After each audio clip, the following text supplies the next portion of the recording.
When James arrived at Amanda's house, he parked on an adjacent street and approached from the rear, discarding all caution. His intentions were clear as he opened fire on Rachel and Lamar in the living room, a man on a terrible mission who wouldn't stop until two people lay dead. After brutally killing Lindy and Amanda, James fled the scene, leaving behind two witnesses, Rachel, who was mildly injured, and Lamar, who had miraculously escaped unharmed. The police, aware of the severity of the situation, immediately launched a manhunt to capture him.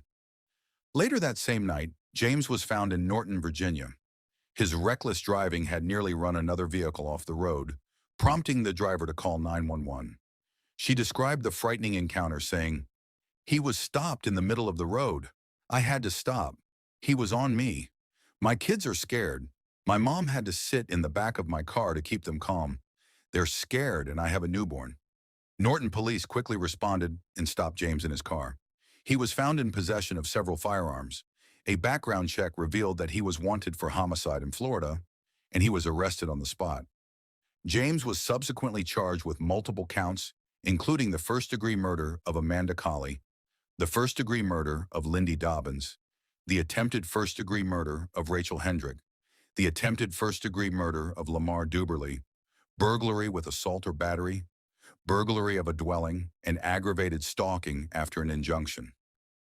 During the trial, the defense argued that the attack had not been premeditated and that James had been in an aggravated emotional state, possibly under the influence of Ambien, alcohol, or other drugs, and experiencing parasomnia, effectively sleepwalking. However, this defense was significantly weakened by the fact that just an hour and a half before the killings, James had appeared in court. During that hearing, he denied being under the influence of any intoxicants and responded sensibly and reasonably to the injunction proceedings. This directly contradicted the defense's claim that he was in an altered state due to substance use the night before. Further undermining the defense's case was footage and testimony that painted a different picture. The jury, after considering all the evidence, unanimously found James Collie Jr. guilty on all counts. They also recommended the death penalty unanimously, based on 4 aggravating factors proven beyond a reasonable doubt.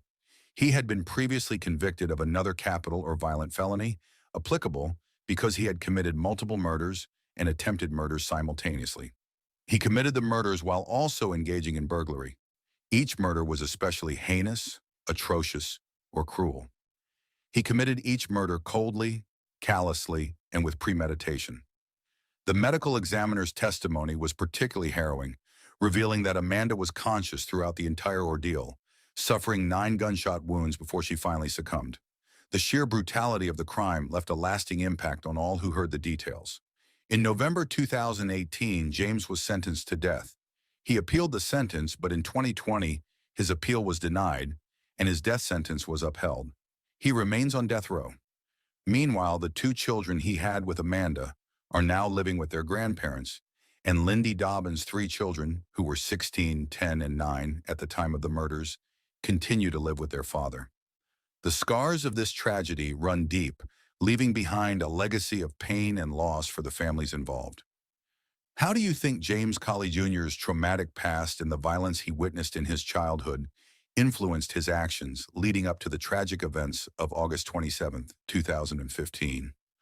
What could have been done differently to prevent the escalation of aggression and ultimately the horrific outcome in the Collie Dobbins case? 911 is John. What's the address emergency? Hi, there is an emergency. I found something in my son's closet wrapped in a plastic bag. Okay, what was it?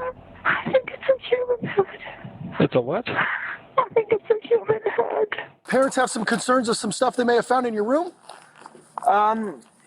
Yeah, I believe so. And what would it be?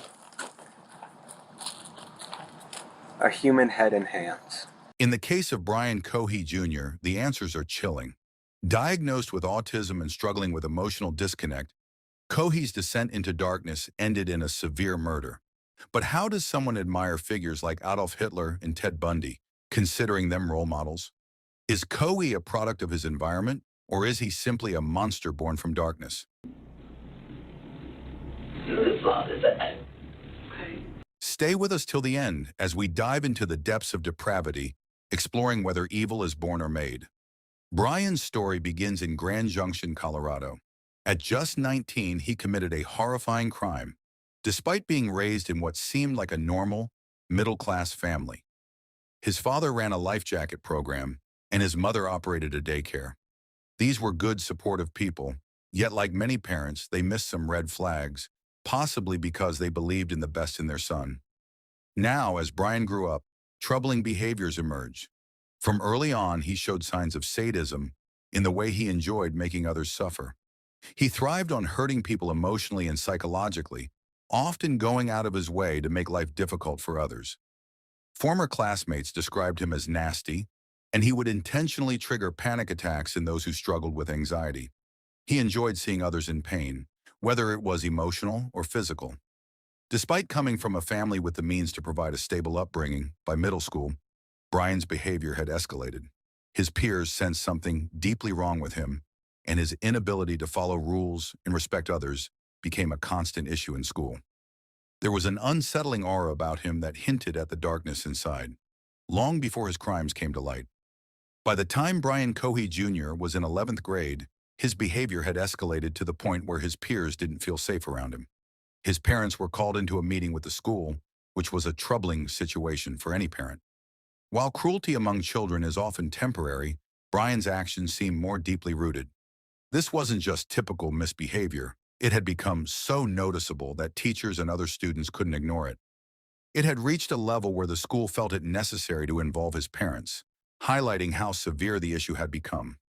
Brian was diagnosed with several mental health disorders, including major depressive disorder, ADHD, and he was also on the autism spectrum.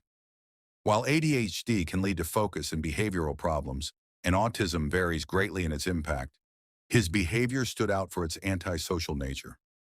Brian struggled to connect with others in socially acceptable ways, which likely compounded the sense that something was off. After graduating high school, Brian found a job at Safeway as a courtesy clerk. His friend described him as edgy, with a dark sense of humor, often talking about killing, a topic that raised major red flags. While it's normal to use humor to cope, constantly discussing violence isn't typical. People around him, even those who knew him well, felt uneasy. Some outright hated him, and his behavior was so alarming that a friend once remarked, "If anyone's going to end up a killer, it'll be Brian." This instinctive fear people had about Brian wasn't misplaced. Even those who had grown close to him noticed the danger signs.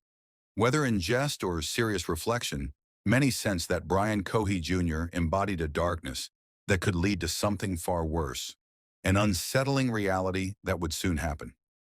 On February 28, 2021, something strange happened involving Brian Collie Jr.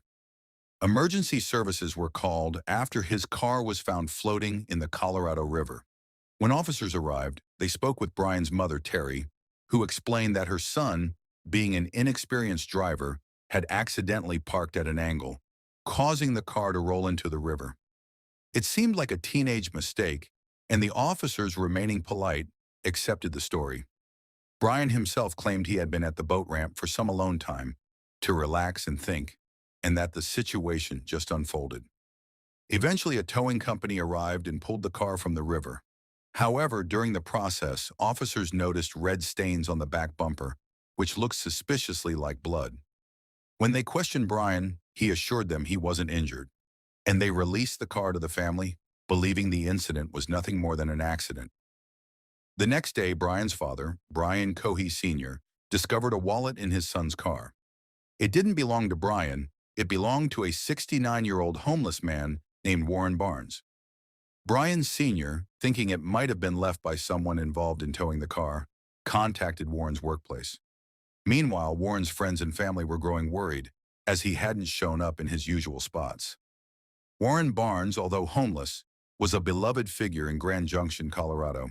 Known for his kindness, warmth, and love of reading, Warren was a familiar face in the community. He had spent the last 4 years working odd jobs, and people cherished him for his selflessness and gentle nature. Businesses in the city even put out chairs for Warren to sit and read, as he was regarded as a positive, quirky presence in their world. Though his life may have been unconventional, He lived peacefully and brought a quiet joy to those who knew him. In Grand Junction, Warren Barnes was known as the reading man.